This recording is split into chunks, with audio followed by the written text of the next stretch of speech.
Hello everyone, I'm Meteorologist Charlie Ironmonger. Thank you so much for joining me today for your 1 p.m. news and weather update from the First Alert Desk. Now we want to go live right now to Lejeune High School where First Lady Melania Trump is visiting. You can see her there. She is off on the left side of your screen sitting at the table again while the students there give a short presentation. Now again, we're going to continue to keep up with the First Lady's visit here in eastern North Carolina. She's expected to make a few more stops and potentially make some remarks coming up later on today. Now again, it does look like we are having some connection issues, but we again are certainly trying to get you the cleanest feed we possibly can. Again, we will check back in with the First Lady coming up later on today. We also want to highlight another visit of, well, political nature. We are looking at Governor Josh Stein coming to Greenville today to discuss medical debt relief. Now, he will be hosting a roundtable at the Cornerstone Missionary Baptist Church on Allen Road coming up this afternoon. Now, last month, Governor Stein announced that more than $6.5 billion in medical debt had been erased through the medical debt relief program.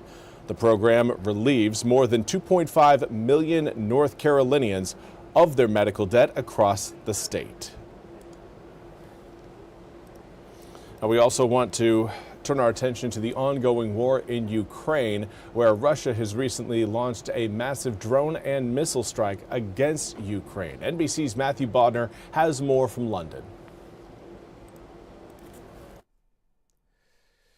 It was another long night in Ukraine. This time it was the western city of Ternopil that took the worst of it. A combined missile and drone strike hit 2 blocks of apartments. Video of the aftermath showed these apartments were critically damaged, collapsing in parts. This wounded scores of people, some of them children. Last night's strikes also hit Lviv, one of the major cities in western Ukraine. And on the other side of the country, Kharkiv was also targeted. These strikes also targeted energy and transport infrastructure, forcing emergency power cuts in a number of regions. This all followed the Ukrainian military saying that it had used long-range American-made missiles against military targets within Russia. Notably, this is the first time Ukraine said that it had used this type of munition for these types of strikes. Ukraine has been using them on Russian targets on Ukrainian territory, but has been prohibited by the United States from sending them further in.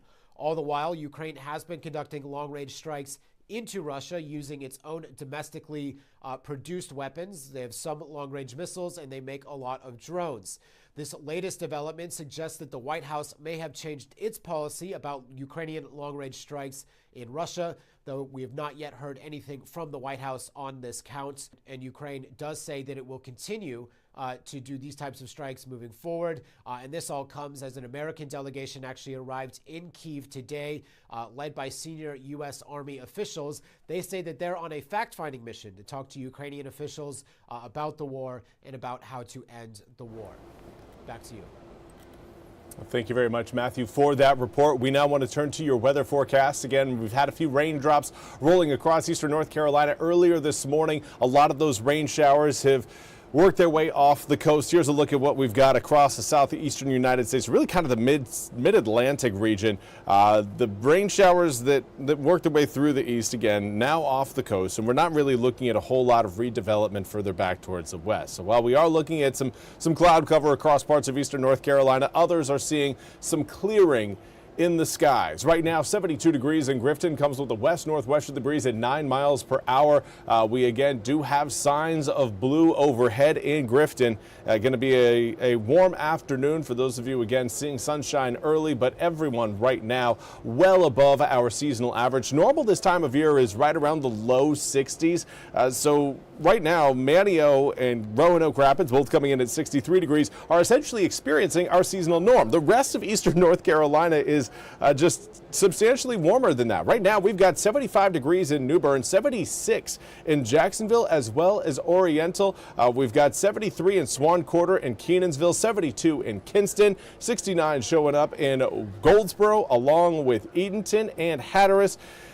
It's a nice day. It's a warm day, but northwesterly winds are going to help drop our humidity over the next 24 hours, and that will limit, or at least try to limit, our rainfall potential coming up later on this weekend. We're going to see some rain showers approach eastern North Carolina. We'll have kind of our first round coming in early Friday morning. Tomorrow, models continue to try to sneak in maybe a couple stray drops. Not really seeing it just because, again, our air is going to be drying. So those small little showers, not really all that impactful. But by Friday morning at around 9 a.m., we should again see a larger cell or a small cluster of showers and maybe even a few downpours mixed in. That'll arrive Friday morning across, again, some of the same areas that saw the rain earlier today. Those of you watching along and north of Highway 264. South of 264, you'll have to wait a little bit later, but Saturday, that cold front that you're seeing across the Mississippi River, that'll be moving into eastern North Carolina, giving us, again, a better opportunity for rain across the board. Now, here's a look at your full 8-day forecast. Again, for this weekend, we will start out with rain and cloud cover. We will finish Saturday likely looking at sunny skies. That will carry us into Sunday, where air temperatures will come down about 10 degrees, but the sunshine will be out in full. 70 degrees coming up on Monday, 71 on Tuesday, and overnight lows staying well above freezing and certainly well above the frost point as well. Well, that's all we have time for today's 1 p.m. news and weather update from the First Alert Desk. I want to thank you all so much for joining me. We'll be back with more news and weather coming up at the top of the hour. Until then, I hope you all have a fantastic rest of your Wednesday.